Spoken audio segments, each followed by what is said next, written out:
Well, good evening, good morning, good afternoon, wherever you are. This is Al Fadi, and with me here in our virtual studios, our dear brother Dr. Jay. And today we have a treat for you. This is one of those rare moments where Jay is available. He's always cranking up videos, especially in late night. But today I thought about doing something with him since the two of us, have been talking to many of you about many problems in a traditional narrative of Islam. And there's always new discoveries or new research data out there that sadly not a whole lot of people pay attention to, but we're thankful for our brother, Dr. Jay, who works with an amazing team like Brother Mill and others to put together some of that data for us to begin to assess and analyze the many holes in the traditional narrative of Islam. And whenever we come across something new, we make an effort to also update you on any new discoveries. So today is no exception, except giving you some updates on the latest and the greatest when it comes to the holes in the narrative and any new discoveries related to that. Of course, I want to thank all of you for being here with us. Thank you to our moderators. And I see some wonderful guests, repeat customers. Vivian, I am drinking my tea in a patriotic cup. So just to let you know, she is definitely competing with me all the time when we're drinking our tea or our coffee. Brother, thank you so much for being here. Well, listen, Al Fadi, you and I go way back, and I think there's this symbiotic relationship that you and I have where we're both on the same page. We're thinking the same way, and we've been friends for many years. You and I have worked together in the studios. We've been together in your studios. In fact, we were just together last month in your studios, and we will continue to do this. But what I love about coming on your show, Al Fadi, is we have such different personalities, you and I. Maybe you haven't noticed this, but you're very calm and collected. You hardly crack a smile. Your face is very stolid. You're kind of the cerebral, intellectual, academic type that sits behind there, and you're always throwing questions out. And then I come along, I'm anything but cerebral. I'm anything but intellectual. I am the emotive, hammering away, a warrior on the streets, so to speak. I've spent 25 years at Speaker's Corner, where a place where if you didn't yell loud and if you didn't overpower those who were coming at you, hundreds of Muslims at a time, you weren't going to be heard. And so in some ways, we have two completely different personalities. However, what's fascinating is that our personalities complement each other. And everybody has noticed this about us. In fact, almost every time when you bring me on to introduce new material. You bring me on to introduce new ideas, new research. That's why you brought me on tonight. And when we do that, I end up doing most of the talking. Am I correct? Well, I mean, that's what I was told. But I mean, when people tell me that, I laugh. I'm like, well, he's my guest and I'm asking and he's answering. So what's wrong with that? Have you noticed you had to actually unmute yourself even to answer that question? You're muted the whole time. I don't ever unmute myself because I'm the one that's coming with the new information. I'm the one that's coming to introduce it. And then I throw questions at you and you respond to it. And what I love about you, you have such a depth of knowledge, such an amazing amount of background that it doesn't matter what I throw at you, I cannot fool you. I've never been able to find any little chink in your armor to try to hang you on it. And so that's why I love working with you, because you do have such a great background. You do have such a great personality, and we do complement each other in our different approaches, the way we communicate. And I'm thankful for that, brother. Thank you, of course. I mean, I remember the first time I met you in person, I honestly thought like, wow, I mean, this is the real deal right here sitting in my table.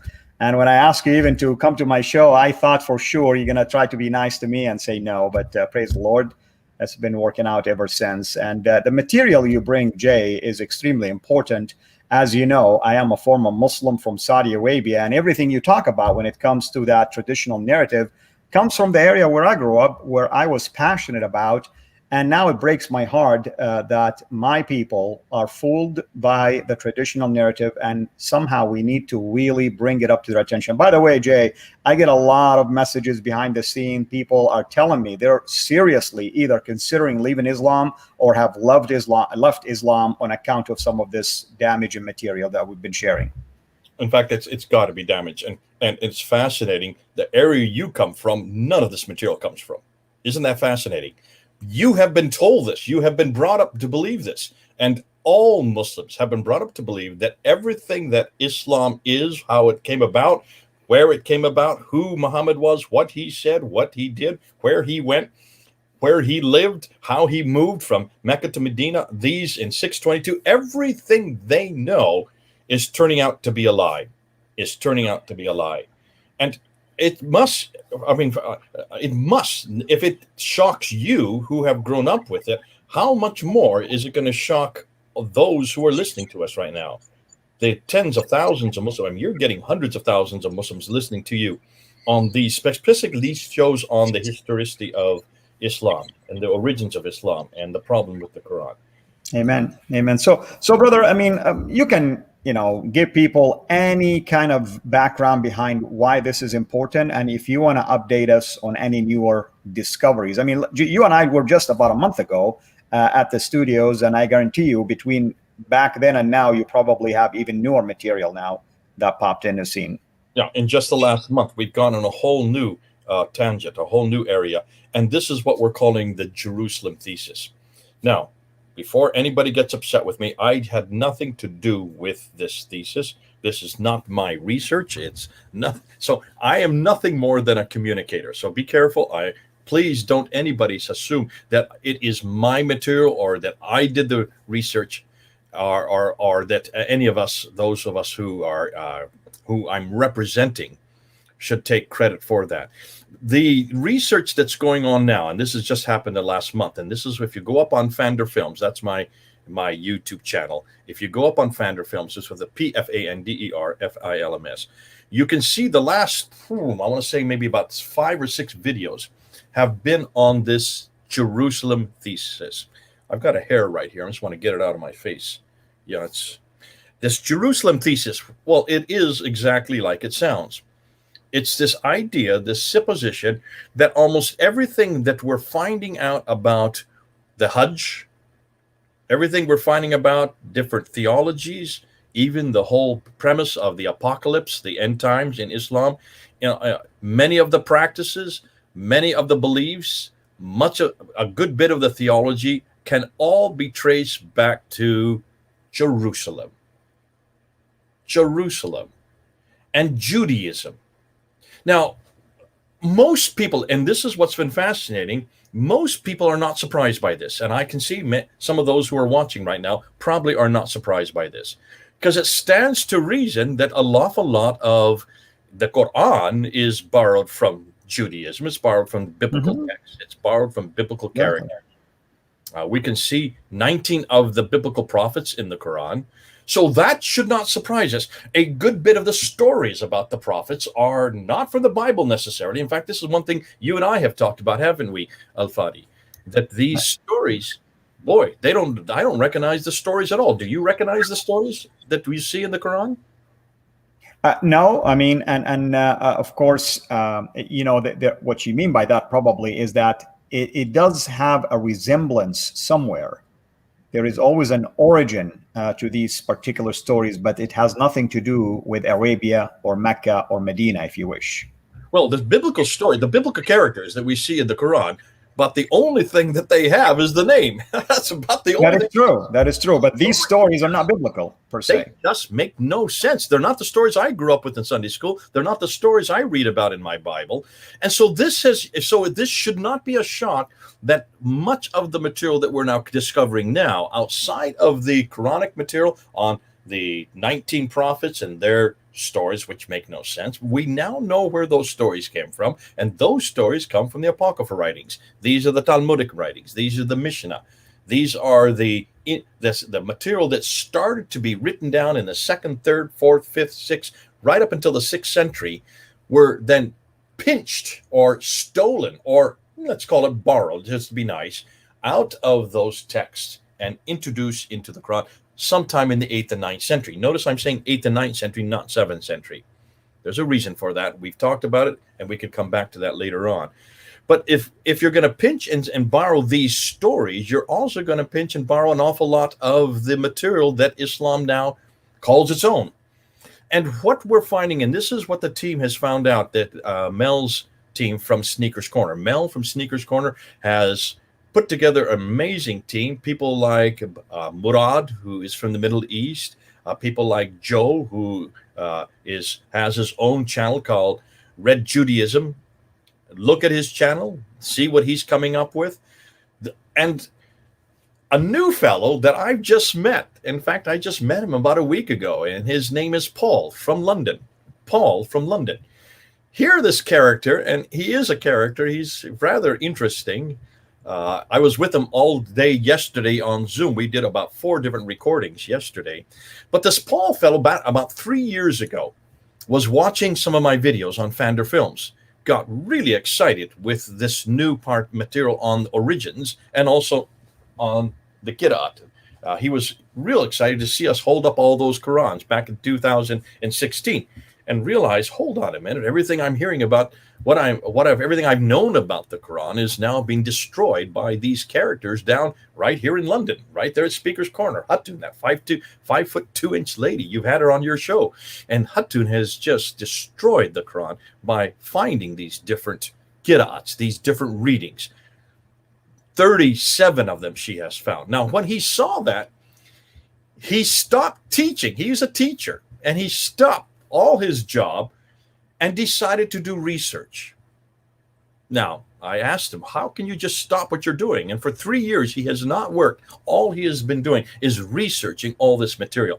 He says, listen, I have lots of money in my savings. I had more in a month than I needed. And this is a chance of a lifetime to take what you were showing us and then actually do my own research on it. And that's what you're now going to see on my show, on my channel, Fander Films. I brought him up now, done 1 recording with him. I have another 4 that I'm going to be introducing probably at the end of this week. And then next week, we're doing another more. There's just so much stuff that he's come up with. He, along with Mel and Joe, the 3 of them are the ones who are really pushing what we call the Jerusalem thesis. They're finding and they're zeroing in on the Masjid al-Haram. Now, Al-Fadi, define for the people, what does Masjid al-Haram mean in Arabic? Al-Masjid al-Haram, anytime, of course, as a Muslim, you hear it, you think of Mecca immediately. I mean, there is no escape from that. What it is, it's the area where the Kaaba is, where the first basically holy mosque in Mecca is, the area itself that encompasses the prayer area, the Kaaba, the Abrahamic station, the alleged Zamzam water, and also the Safa and Marwa. All of that is considered to be the holy place. It's almost like the place that you cannot defile, if you wish. It's almost like the Holy of Holies. Any way you look at it, it is that place where Mecca is, where the mosque, I should say, the great mosque of Mecca is, where the Kaaba is, and so on and so forth. Okay, so it is that place that you go to. I remember you said that you used to do it for a lark. You guys would just leave in Jeddah and drive up there just for an afternoon. Yes, so, absolutely. I mean, where you grew up. Yeah, I would go there sometimes by myself, sometimes with my friends. I have friends and I have family members who live there also. And I went to university at first over there for about 1.5 years. So I'm very familiar with Mecca. It's right there. And I used to think what a privileged I am, because many Muslims all over the world would love to be in my place right now to come and visit Mecca. But here I am taking a quick drive to go there and come back. So here this Paul finds out. And he went to, chapter 2, he went to the Quran, he went to chapter 5 to chapter 8. He went to chapter 17, 22, 48, 69, and he went and unpacked everything he could find about the Masjid al-Haram. As he was reading it and looking at all the references, he said, hold on a minute, these references are not new. And he went back to the Bible, and he went back to Exodus chapter 25, and he found that almost everything that they're talking about you can find in the Bible, and it's referring to the tabernacle. The tabernacle, but where is this tabernacle? Well, he started doing some more rooting around, and he noticed that that another name for Mecca is Bakka, but in chapter 3, verse 96, and you've heard many Muslims say Bakka is Mecca, Mecca is Becca. You can just interchange the ba and the ma. Well, you can't, and not necessarily, because you can see they are completely 2 different radicals. However, he says this is also in the Bible. If you want to talk about Becca, why don't you go out to the Becca that's in the Bible in Psalm 84? In Psalm 84, you will see that Becca was the resting place that the pilgrims would stay at before they went into the temple, before they went into Jerusalem to do their puja at the temple. So this is well known in Jewish circles.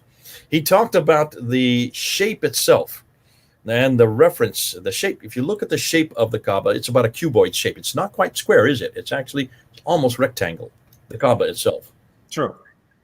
Cuboid, I guess, is the word you could use.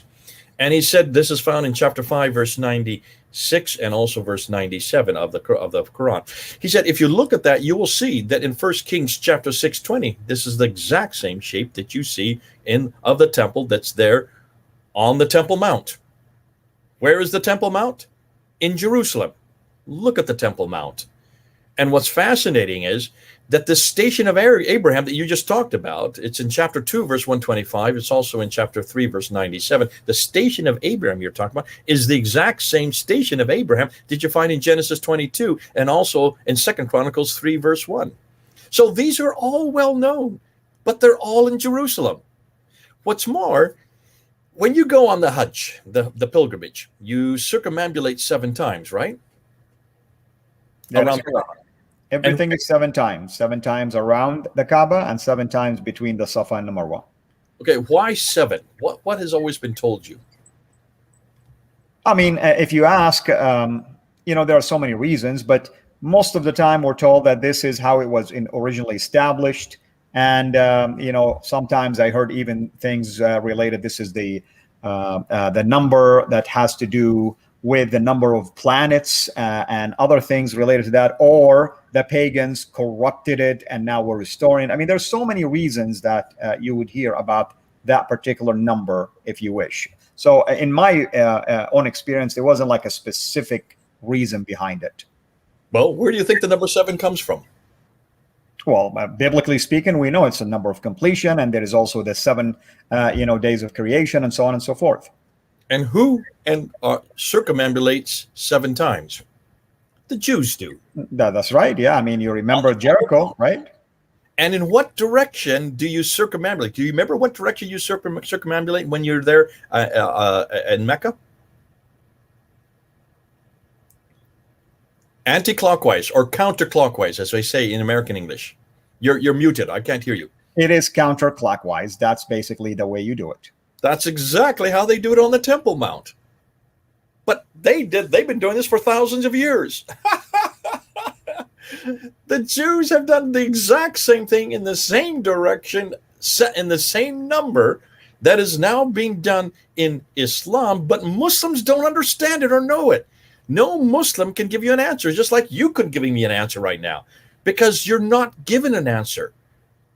Gets better than that. If you remember, let me show you how this works, because it's happened in your own lifetime. When you were probably a young lad, prior to the 1980s. Now, when were you born? Maybe I'm going to embarrass you here, but were you born before 1980? Just tell me that. Yeah, yes, I was born before 1980. Okay, see, I'm so old that to me seems kind of young. But okay, you were born before 1980. Before 1980, there was only one pillar that you would throw stones at, the Jamarat. Right. And you know this, and your parents probably told you this. Right. Do you remember seeing only one pillar?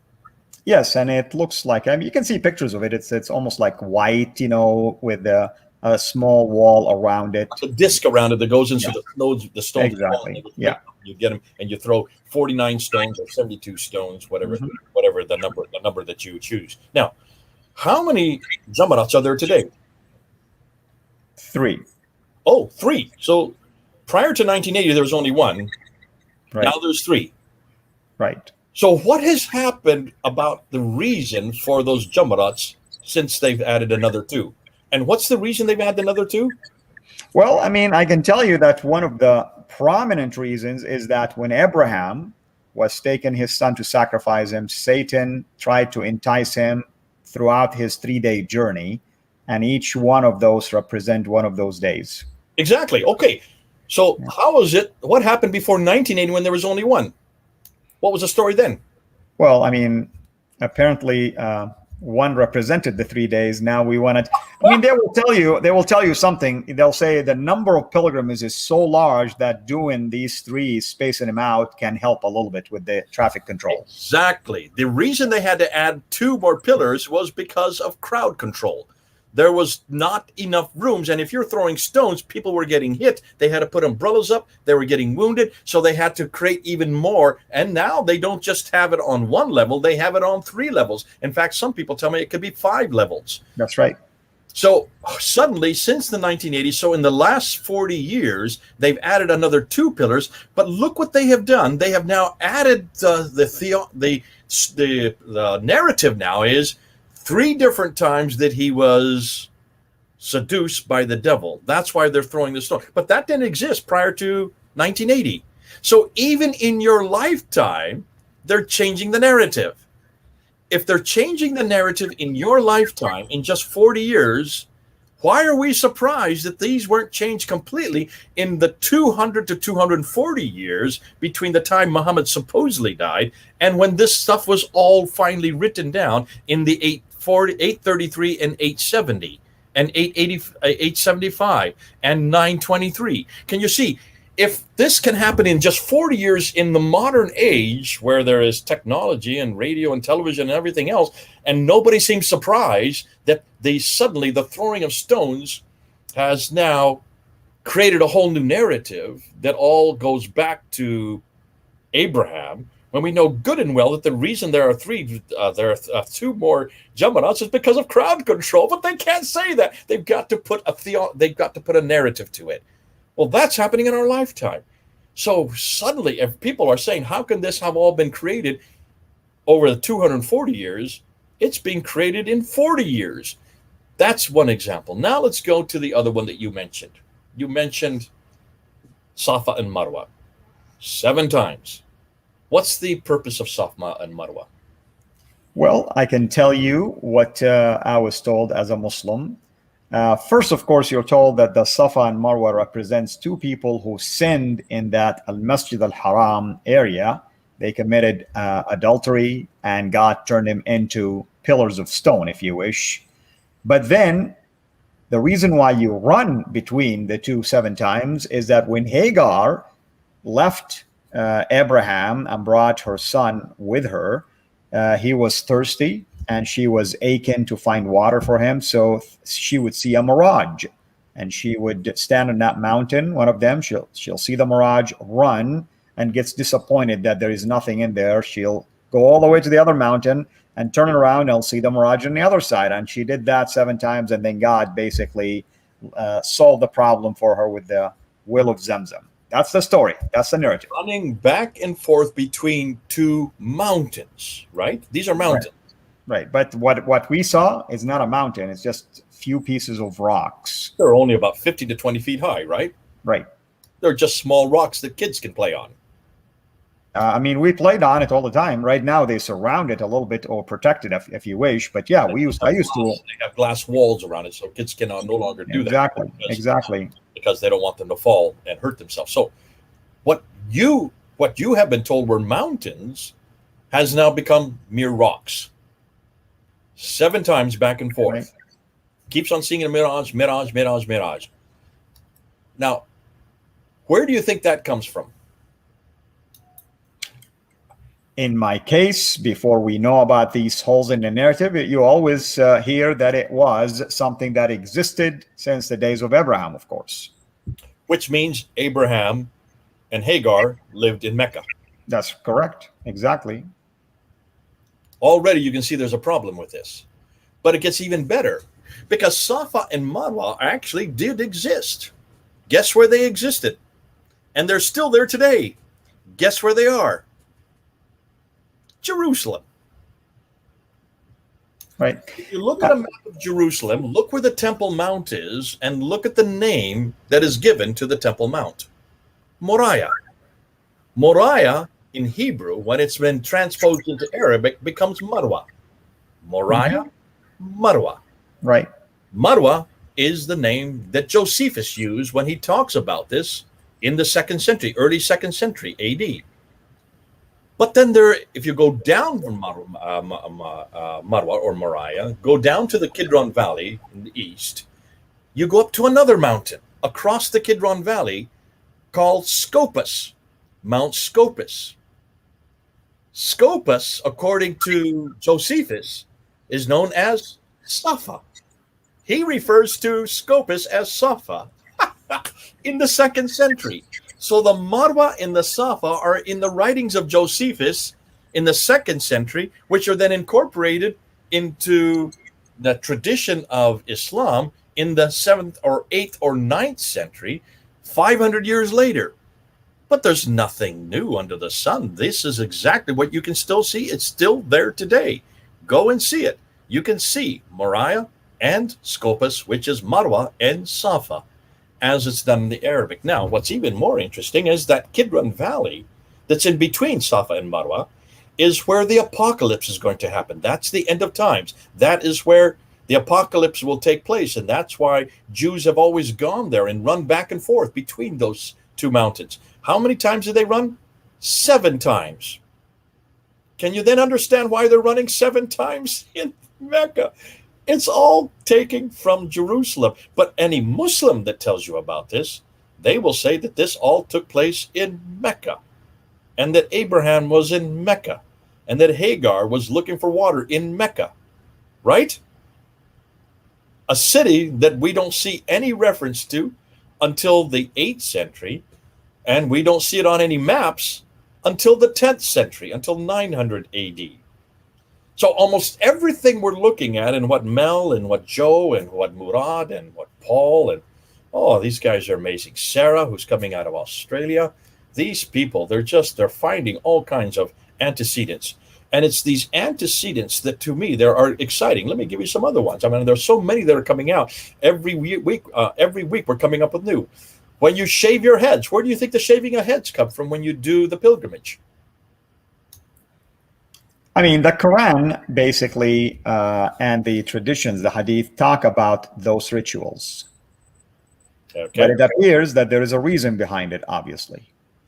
The reason is this is the ritual that the Jews did before they did their pilgrimage to Jerusalem. They would do it as an honor to God. It is a Nazarite custom, a Nazarite custom. It's what Samson did. Remember Samson? Then he grew his hair and let it grow and grow and grow. And then when he would shave it again, and before he went to the temple, then they would see how long the hair is. They would know how long a period that he has been to work up to his movement to the temple. This is exactly the same thing that you're continuing today.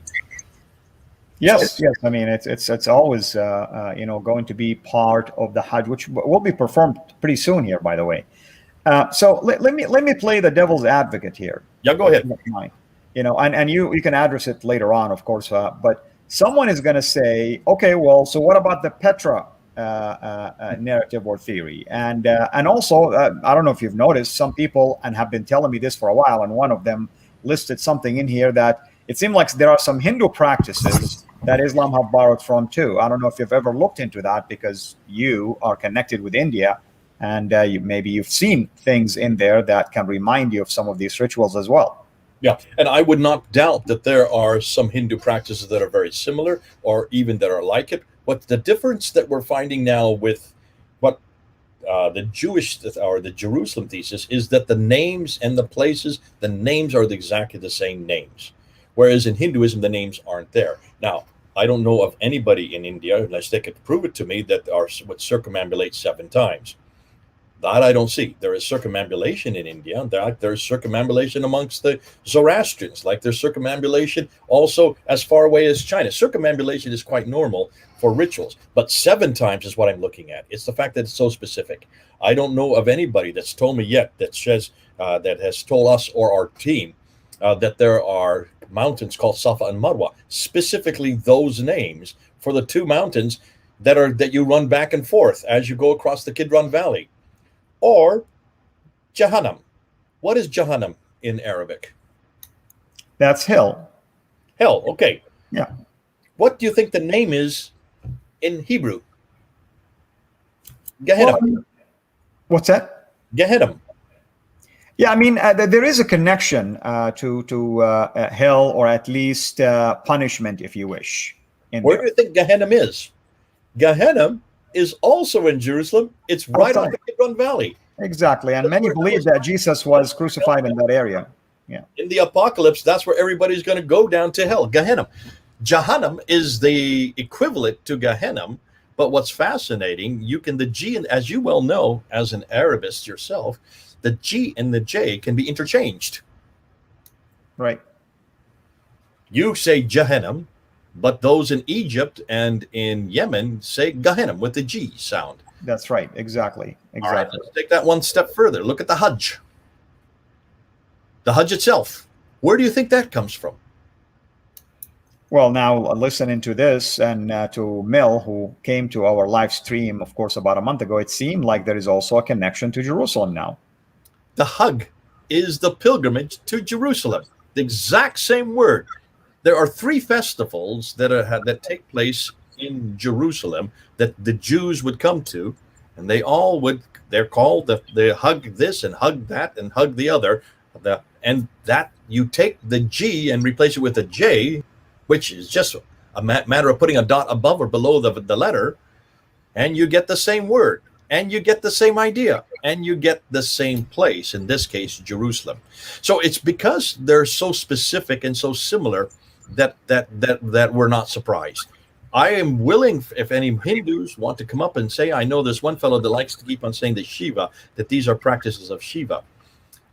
The problem is there was no connection with India that early, and we're not even sure of the dates for those scriptures. The Bhagavad Gita, the Vedas, the Upanishads are claimed to be very old, but we have no textual.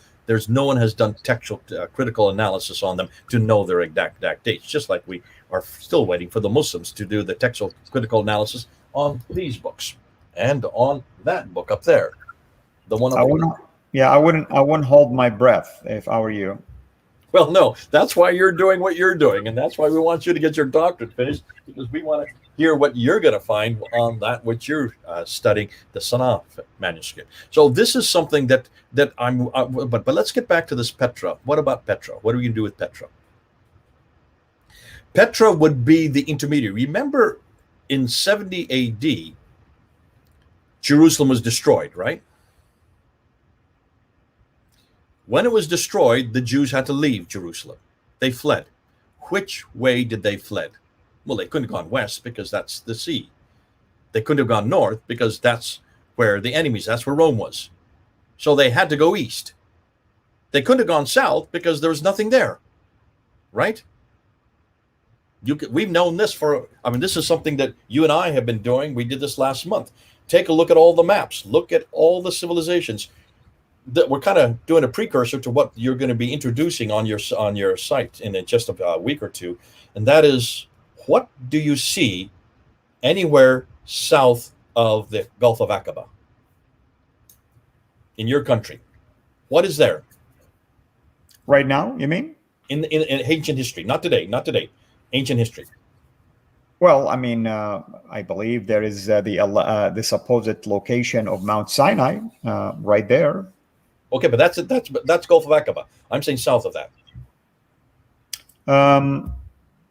There are islands in there.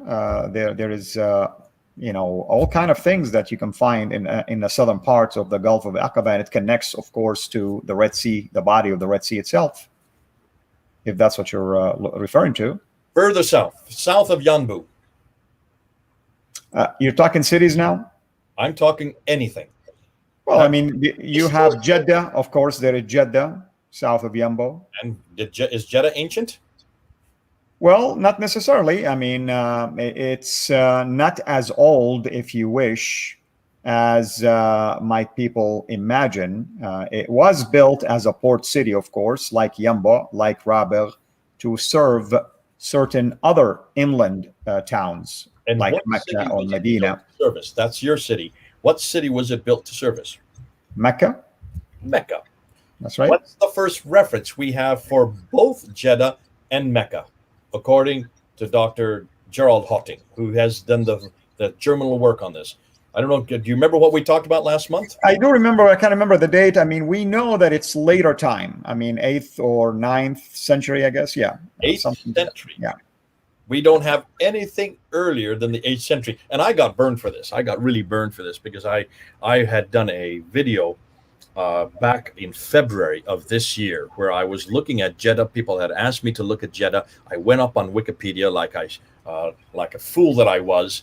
And I went up to Wikipedia because I knew nothing about Jeddah. And I just saw there the reference that Jeddah has references or has historical support all the way back to the 2nd century BC.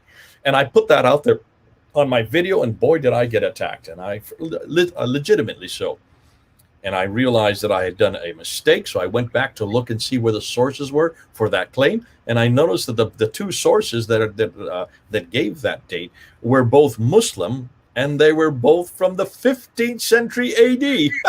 Right.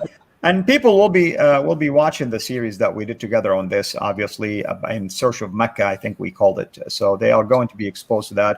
And I think that collaborate to some extent, obviously, Patricia Crone's assertion that she couldn't find a reference to Mecca until later dates.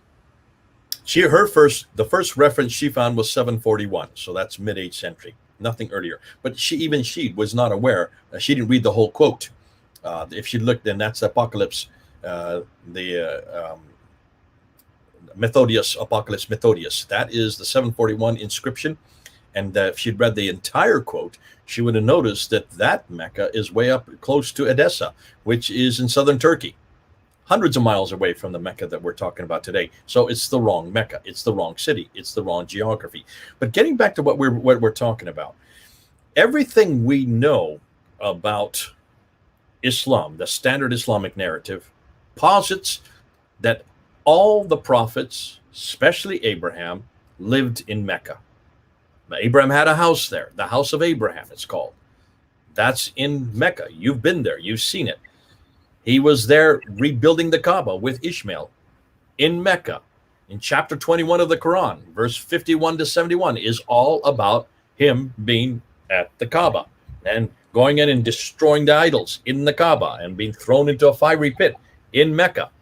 So right. All the narrative, the standard Islamic narrative, always has the biblical prophets down in the Hijaz. Here's the difficulty, and this is where Muslims are going to have to try to persuade and convince all of us. If they're going to go with that narrative, which is riddled right through the Islamic traditions, which is all through the Quran, they're going to have to show us any reference for the city Mecca at all. Show us one reference from before the 7th century. Remember, Abraham was living in the 19th century BC. Adam and Eve were thrown down to Mecca, according to chapter 7, verse 24 in the Quran.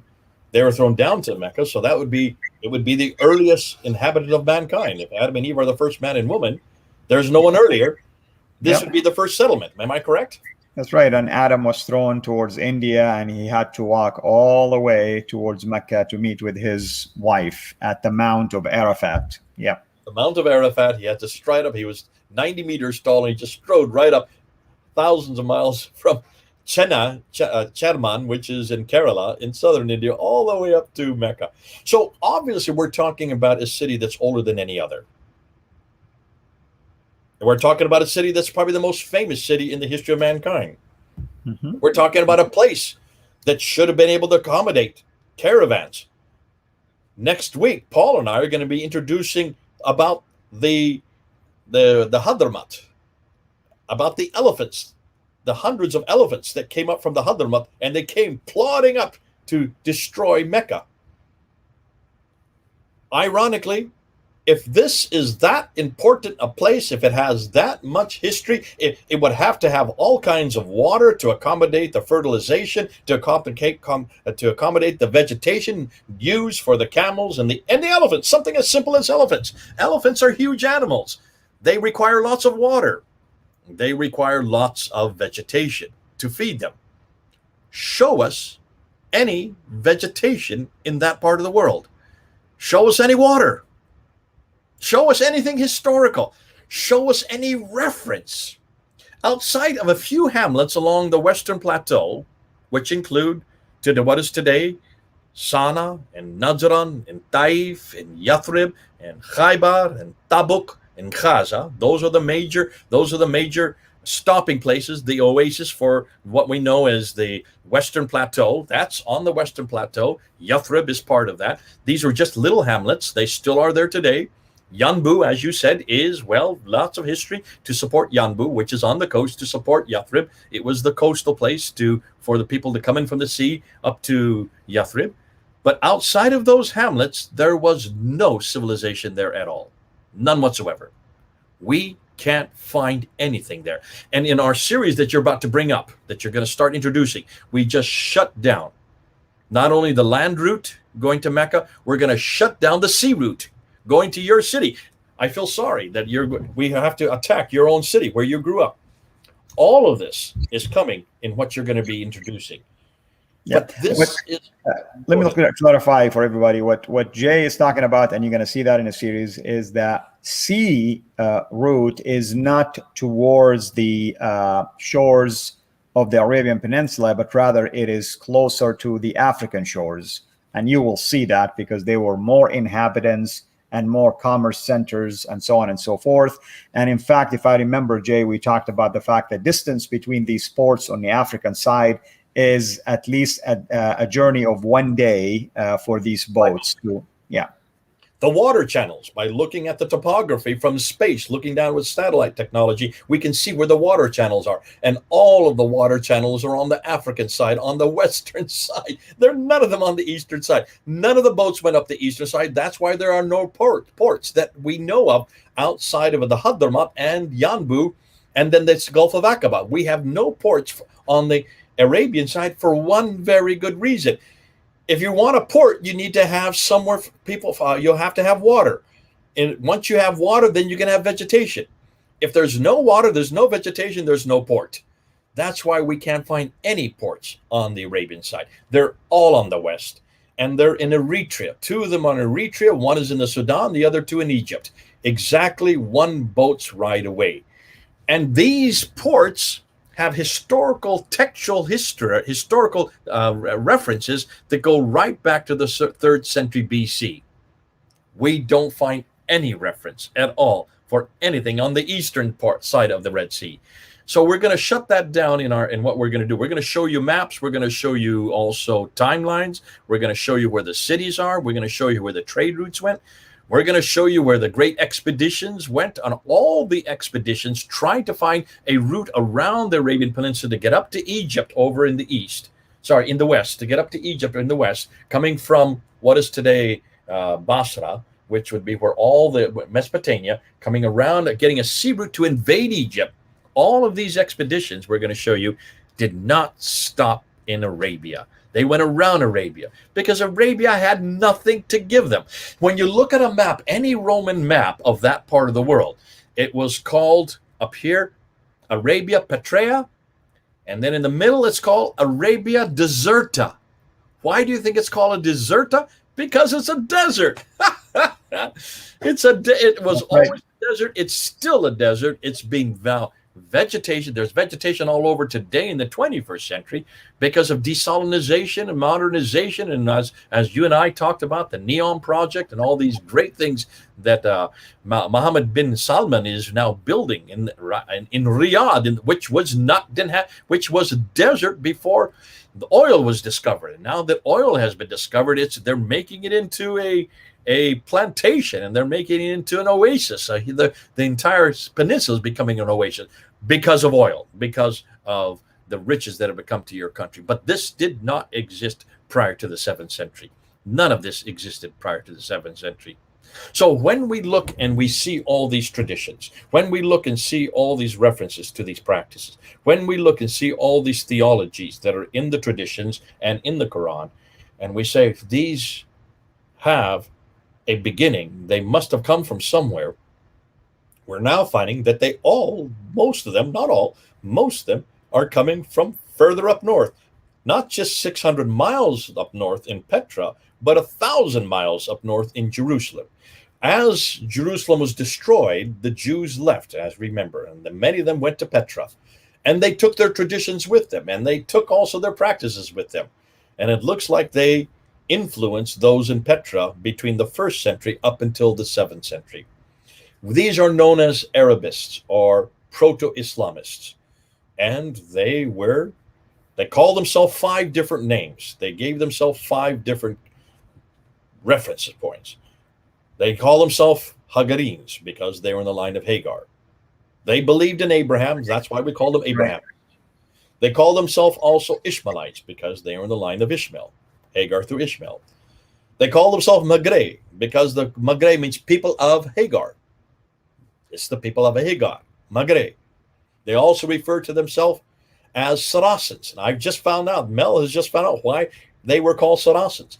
Because they wanted to ally themselves with the Jews who were from Sarah. So Saracens is the root of people belonging to Sarah.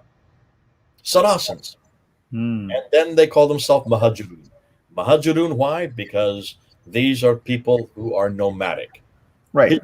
Migrates, basically. Migrating. These are the nomads. Not once did they ever call themselves Muslims. Not once. At least at the early days. It wasn't until later that they began to call themselves Muslims. It isn't until 692 that Muslims is finally introduced. And what does Muslim mean? Those who obey. The people who obey. So fascinating, that is introduced by Abd al-Malik. So here we go. And this is why this whole Jerusalem thesis is going to run and run and run. And we're just going to find artifact after artifact, idea after idea, belief after belief, practice after practice that has been pilfered, that has been borrowed, that has been pinched from the Jerusalem, brought down possibly to Petra. Now, here's the thing. Petra is in between Jerusalem and Mecca. But let's go back to Jerusalem with one more thing before we end on this note. Go back to Jerusalem and look and see what was built there. Because we do know that there are 3 major buildings in the 7th century that are built on the Temple Mount, on Mount Moriah, or as we now know, Marwa in Arabic. 3 different buildings. One of them you already know, and that's Abd al-Malik's Dome of the Rock. You know it because it's still there today. You go to Jerusalem, you can see it. You can't miss it. It's a beautiful building. But prior to Abd al-Malik in 692, 2 different Arabs came and actually rebuilt or destroyed what was there and built their own structures. One of them is Umar. Who is Umar? Well, you're going to find out more about that tomorrow. We were putting up I'm putting up an interview that I had with Mel on who Umar was. Umar, who did go to Jerusalem. Umar, who did attack Sophronius. Umar, who actually conquered Jerusalem in 638. Umar, who then went immediately up to Mount Moriah and built his own structure in 638. That's the first one. Umar, who refers to himself as Muhammad. The praised one as a title. The praised one. His nickname was Muhammad. Remember, we said earlier that Ilyas ibn Qabisa is also known as Muhammad. But the one that Thomas the Presbyter is referring to, the one that Dr. Iacobi is referring to, the one that Sophronius is referring to, and the Chronicles of Sabaeus in the 660 is referring to, is this Umar that we're going to introduce tomorrow. Now, in 661 then, the man who then brings all these disparate tribes together under one rulership is known as Muawiyah. You know that name, Muawiyah. Muawiyah, yes. Muawiyah, thank you for getting it correct. Muawiyah is in 61. He then brings and solidifies himself. And what's one of the first thing he does in 661? He goes to Jerusalem, though he lives in Damascus, and he constructs another, looks like a tabernacle. In fact, it looks just like the tabernacle that we see in the Bible. Isn't that interesting? So that's the second structure. The second, what we know as Masjid al-Haram. In every case, they call them the Masjid al-Haram. Isn't that interesting? Umar in 638, Muawiyah in 661, and then finally, you then get Abdul Malik introducing his Masjid al-Haram, known as the Dome of the Rock. What about that rock? That's a whole nother subject that we're now looking at, because that rock is still there today. And underneath that rock is an entirely vacant place. It has a chamber underneath. And did you know this? You're talking about which structure now? The Dome of the Rock. Oh, yes. You've never probably been to Jerusalem, but anybody who has or who is given the right to, you can go underneath the rock, and it has an entire chamber. And it has. I watched just basically YouTube videos and structure, and schematic designs. So that's why I knew that there is a chamber in there, and there are also double layers of walls in there, and there are some inscriptions and many other things as well. Those are the amphitheaters that are above it, but below where the rock is, that supposedly Abraham see that, and that is the Temple Mount, and that is where the Holy of Holies is constructed. Now there are some people who are writing and saying no, the Holy of Holies is actually outside the Eastern Wall. So you're going to get to this, but it looks like almost all the archaeology that we're getting and almost all the historical references we're getting are about that rock itself. And on top of that rock is where the Holy of Holies was for the temple, the original temple. Now that's fascinating that that's the same rock that now Islam has completely given a whole new narrative. Because remember when we talked about the Dome of the Rock in our talks, you and I, back and forth, those inner ambulatories, all the references and all the inscriptions on the inner ambulatories do not talk about why or do not talk about why Muslims believe that rock is important. When you grew up, what were you told about that rock? What were you told? Yeah, the important thing about that rock is that during the Isra and Mi'raj, when Muhammad basically was taken from Mecca to Jerusalem, supposedly he prayed on that rock, and he led a number of prophets behind him. So that's why that rock is important. And then he ascended from there to heaven. Up to the seven heavens. Right. Allah came down to the fifth heaven, met Moses, and bounced back and forth between the fifth and the seventh, getting the prayers from 50 prayers down to 5 prayers. Speaking of Jewish influence, Moses is the one who authored the 5-day prayers. There you go. It's Moses who says, now that's enough. Go on back down and take the 5 prayers with you.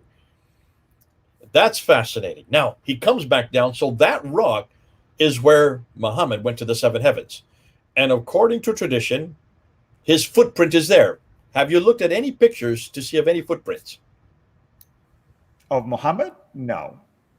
Of course, you're told that. But I can tell you one thing that I saw, the footprint of Abraham at the Abrahamic station right by that Kaaba in Mecca.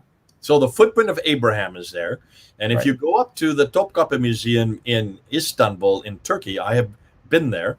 If you go into it, you will see the footprint in another rock of Muhammad's footprint, which is about this big. It's enormous, about twice the size of a normal human footprint. But they say this is Muhammad's footprint. You also will see a part of his beard. You also see one of his tooth. You'll also see John the Baptist encased, his hand and arm encased in metal. And you will also see the staff of Moses, all in the Topkapi Museum. We have an ex-Muslim, a brother in the Lord, Al Mer here. He's saying in his region, which is basically Central Asia, close to Turkey, by the way, he says that in our region, it's filled with Muhammad's alleged remnants, like his hair, like his nails, his clothing, etc., etc., etc. So I don't know if, Jay, have you done any videos on this? Do you plan on doing any videos on that? Videos on all of this, because this is all fitting the same paradigm. Islam basically created the Muslims, finally, who were introduced by Abdul Malik. Once they introduced, and once the Dome of the Rock was put there in the inscriptions, attacking Jesus, attacking his divinity, attacking the Trinity, attacking his sonship, all attacking Trinitarian, Chalcedonian, and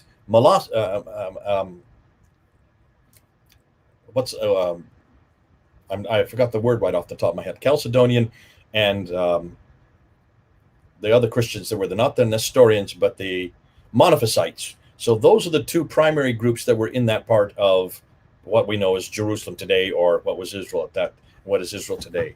The Monophysites, the Chalcedonians, were the ones that Byzantine Christianity was supporting, and that's why Abdul Malik was confronting Justinian II there in 691, 692, when he built that dome to confront that Trinitarian form of Christianity.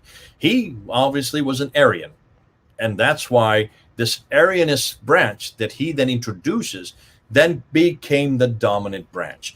Once they had attacked once they attacked Byzantine Christianity, you can see this on the coins, you can see this on the rock inscriptions, then of course they've got to then start creating and giving a text. And that's why all the manuscripts start to appear.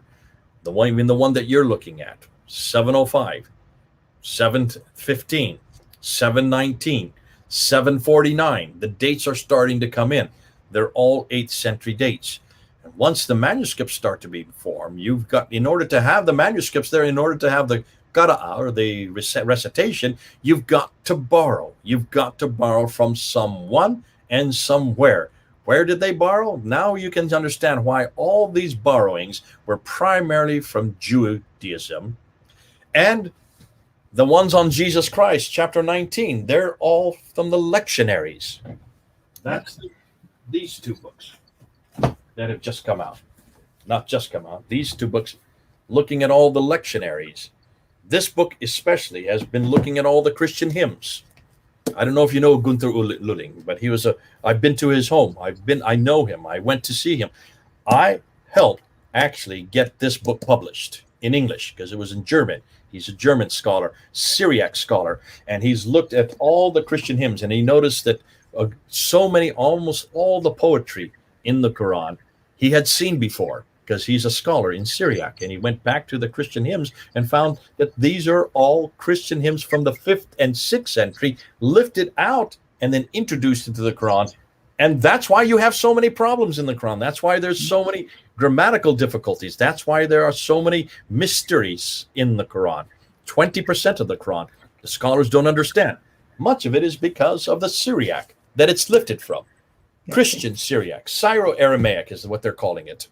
And here's the thing, Jay, and I say this really not to sound as if I'm enticing any anger here from people, but when you are borrowing, or in this case, possibly even stealing things from other sources and trying to cover it up, and all of a sudden the sources begins to expose you, it's a natural reaction to start to attack them, to protect yourself, to the point of using even violence to silence them.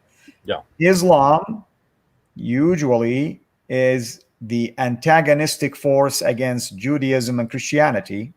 And, it's the number one persecutor of both faiths, basically, throughout the last few centuries, if you wish. So there is a reason why, because it's obvious that those sources are exposing what Islam has borrowed from them. And of course, the only reaction is to try to kill them, do violence against them, to try to discredit them, and so on and so forth. And that's why you are getting so much hate mail. I mean, here's one that you sent me that I think is interesting. Let me just read it. You sent me this. It is written earlier from a U Cartoon Junior. He says there is a channel on YouTube called Sira International. You ever heard of it? I heard of it. That is trying to find flaws in the Quran. Many of what they say is false and is looked into from a wrong perspective. They have many videos that are false in many ways. They have ridiculous explanations to verses from the Quran, and they cherry pick verses to make the Quran look bad. They overlook the important parts of the verse and focus on quotes to make a bad picture from it. Just wanted to spread awareness of it. My future goal, he says, is to debunk all of their videos, as all of their videos are misleading and contaminated with biased views and incorrect explanations. Now, that's just one example of hundreds that we get. You get it, I get it on Fander Films, Mel's getting it on Sneakers Corner, Joe's getting it on Red Judaism. And it doesn't surprise us, but here's what's interesting. much of what he's saying there is about the internal critique of the Quran. Have you and I ever really could critique the Quran internally yet? Not really. And what's so amazing to me, and I want to quote Dr. Brubaker, when he said one time in his show, in his own channel, he's like, somebody says, we refuted you. And he says, what's there to refute? These are just images. Yeah. So I'm not really so sure what exactly this person is talking about. And I'm not aware of any refutations yet. We welcome somebody trying to refute what we are stating. We don't own the land. We welcome basically a dialogue. But to say you refuted images that shows real corruptions in the manuscripts of the Quran, or at least, at best, corrections and edits. Let's call it this way. Correcting something or editing something.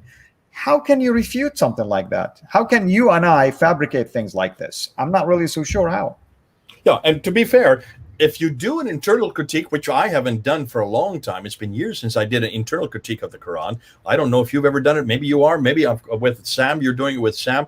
But what I have noticed is when you do an internal critique of the Quran, all you're doing is reading the verse and interpreting what you read. The interpretation could be corrupted. Yeah, they won't agree with the interpretation. But what we're doing on the historical critique, this is all external. Nothing is in. We're not really unpacking the Quran. We're pretty much saying, let others unpack it. We're asking the historical question, and that is, was there any book, any mushaf called the Quran in the 7th century? A simple question. And we're looking at all the earliest manuscripts. There's one right here. This is one of the earliest ones. Here I have two more back here. Look at these huge, enormous things. This is the Ma'il Quran. This is the one that's in the British Library. So according to Martin Links, who was the curator for many, many years, he dated this to 790, the late 8th century. Well, Al-Takulich and Ekmil and Sanalu dated to the early 8th century. That's the Ma'il one. That's the one to win. Here's another one. See, all we're doing is showing the manuscripts. How can you refute this? There they are. Try to refute an image. And we're saying, look at the images. Notice they don't have dots on them. There may be, they have a noon that is dotted. Yeah. The noon is dotted on a few of them. But the vast majority, the dots aren't there. And not any vowels. No dama kasra fata. If you just look on the other side of the page, every word has dots on it and vowels. Where are they over here? So how can you say that's been refuted? If you're going to refute it, give us a manuscript. Take a look at all. It's just an unfortunate thing, Jay. There is a level of laziness at best, and there is a level of ignorance, at worst. And here's the problem. I get Muslim friends, in my Facebook page, which I know you're not on Facebook, but they always say, you ask a question, the answer is automatically quotation from the Bible to answer my question about something from the Quran. How is that possible? If I say, sometimes you say, show us a complete 7th century Quran that matches today's 1924 copy. The answer is always, well, your Bible is not complete, and your Bible is this. I didn't ask about the Bible. I'm just simply asking you, show us any proof that there is one complete copy of a Quran that is 7th century Quran. How hard is that? If you have it, present it. I said, we never make the claim they make about the Quran. It's the Muslims and it's the Quran itself that makes the claim that it is complete. That's in chapter 10, verse 15. That's in chapter 27, chapter 27, verse 10. And then also it says that Allah even protects it from being changed. And that's in chapter 15, verse 9.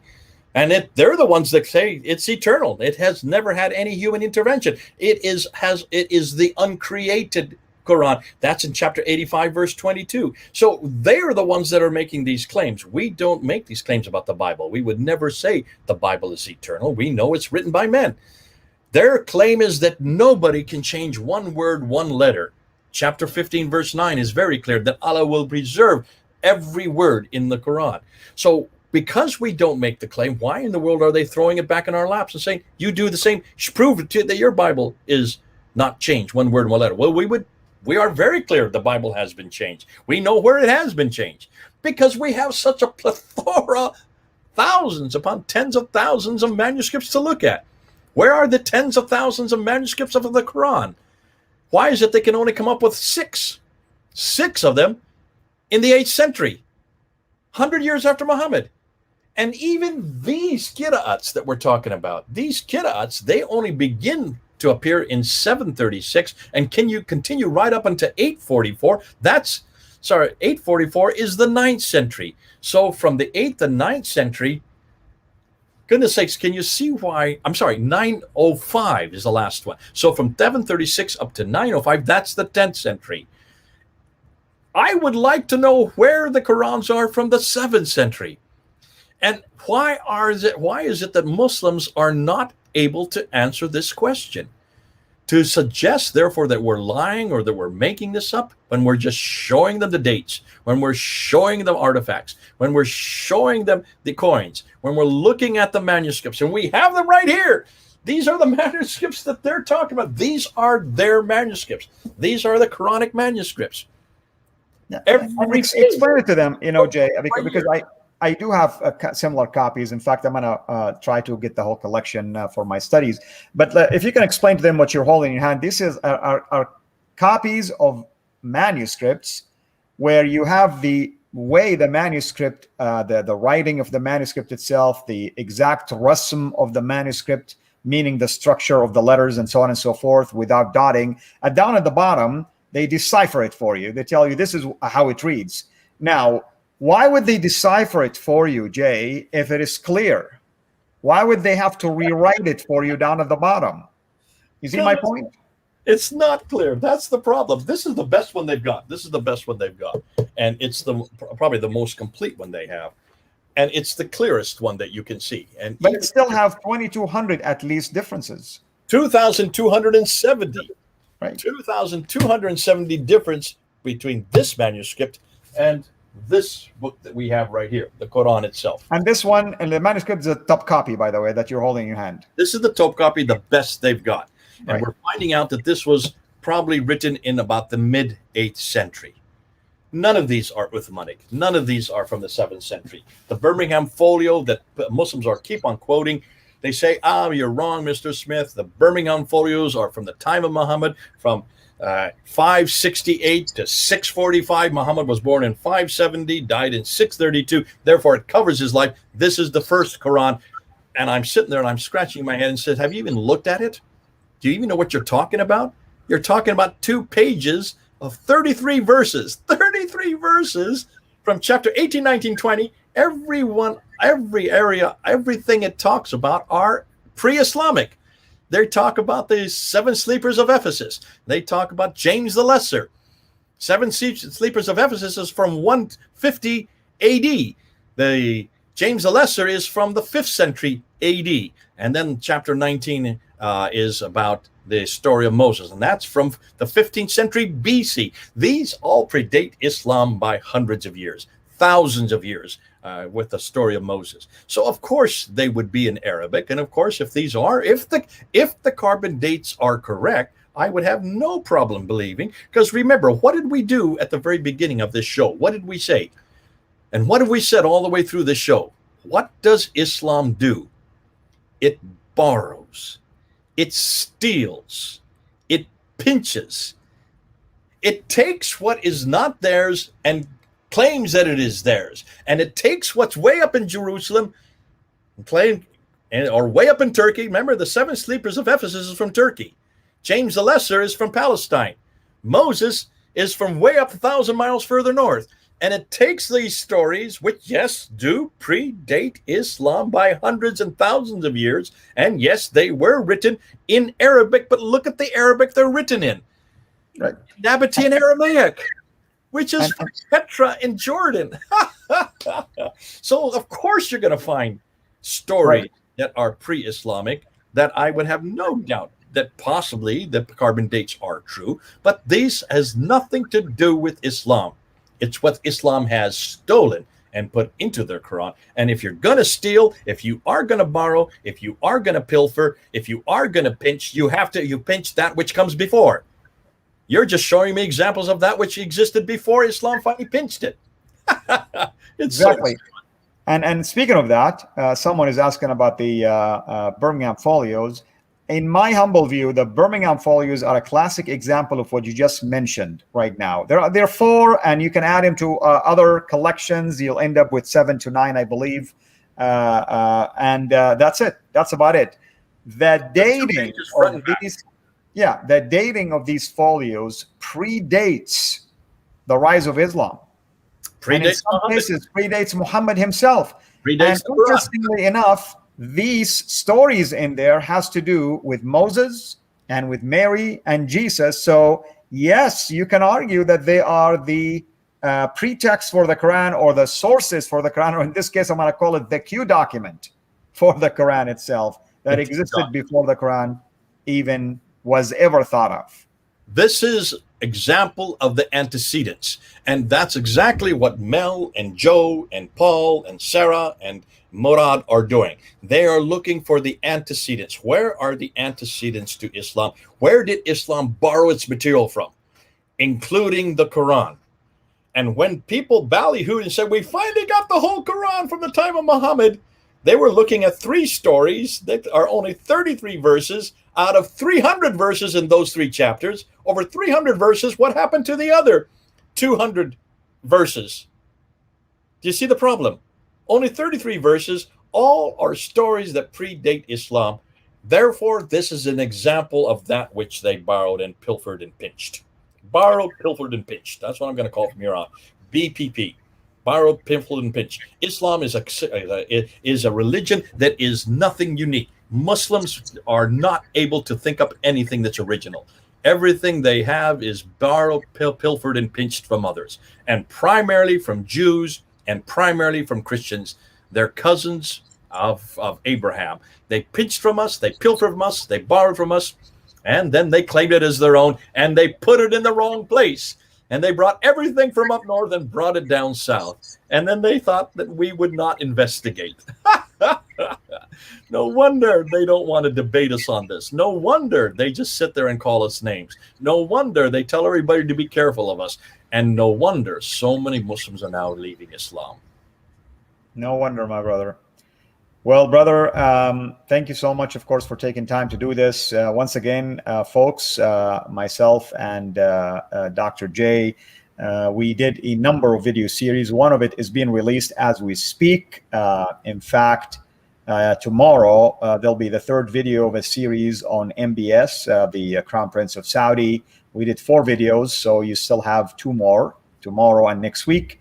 And then we did another one on In Search of Mecca, where we also did a historical criticism of Mecca, its history, and other surrounding areas like Jeddah, for instance, and the Red Sea ports on the eastern side and the western side, the African side. And then we did another interesting series that we are going to continue to build, which is comparing 2 readings. The Hafs reading, which is the standard 1924 Cairo edition, with Warsh, which is one of many readings, if you wish. You hear about the 7 ahruf, you hear about the 10 readings, you hear about the 14th. So we're only comparing just these 2. And I think, yeah, we did at least 7, I think, and we will be adding up to 70 probably by the time we're done, if not even more. Yeah, there's over 5,000 that we could do. I've chosen 43 that are the choicest best of the 5,000 that exist. Right. We're going to do them one at a time, 1 verse at a time. And they're going to start going up there on Sita International. Then I'll bring them over to Fander Films so that you can see. Because if I say, if I look at them and try to show you the difference in the Arabic, I'll look a fool, because I'm not an Arabist. I can read and write it, but I do not understand it. Nothing like Al-Fadi. Al-Fadi is an Arabist. It's his mother tongue. He understands the grammar. He's doing his doctorate in this very language. So who better but Al-Fadi? So when Al-Fadi speaks, you have to listen. And that's why it's going to be so much fun. When are you going to start putting those up? We've already done 7. We're going to be putting more every time we get together. Pretty soon, we will be putting those, and hopefully by the time we meet again in a few months, we will add much more to that collection. But all that to say, folks, is this. Regardless of whether we're talking about the Jerusalem, basically narrative or thesis, and the Petra thesis, and any of the other discoveries, one thing is very clear. Something is cooking up north, and it has nothing to do with the traditional location of Mecca.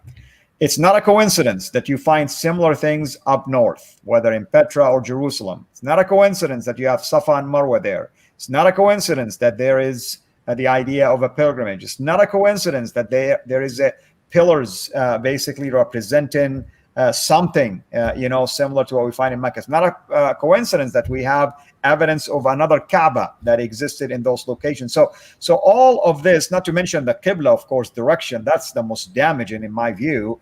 All of that leads us to conclude the following. Mecca was not even thought of in the 7th century, not even by any stretch of an imagination. Was it thought of later? Sure, I'll give you that. But it has nothing whatsoever to do with a religion that was established in the 7th century, nor with a book that's supposedly written in the 7th century, or a man that allegedly emerged in the 7th century. So indeed, as my brother would say, the book and the man are in trouble because they cannot defend their traditional narrative. And that's why we call it holes. Absolutely. Brother, what else are you working on? And you said something about tomorrow. You're having some interviews? Tomorrow we're going to continue with the Jerusalem thesis. And then tomorrow I'm going to be putting up who exactly is Umar and why is he significant? And that's we're going to say that we made a mistake with Ilyas ibn Qabisa. But this is interesting. When we find that we have got the wrong person in the wrong place at the wrong time, we admit it. We're the first to admit it, and we're going to do that tomorrow. We're going to say, listen, we thought it was Ilyas ibn Qabisa, but he does not figure into what Theodosius is saying or what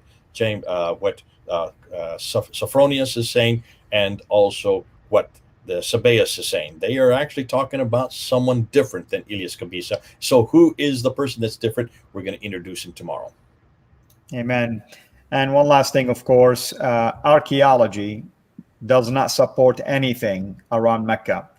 Why in the world would you find the nails of the Prophet and pieces of his hair in Turkey, not around Mecca?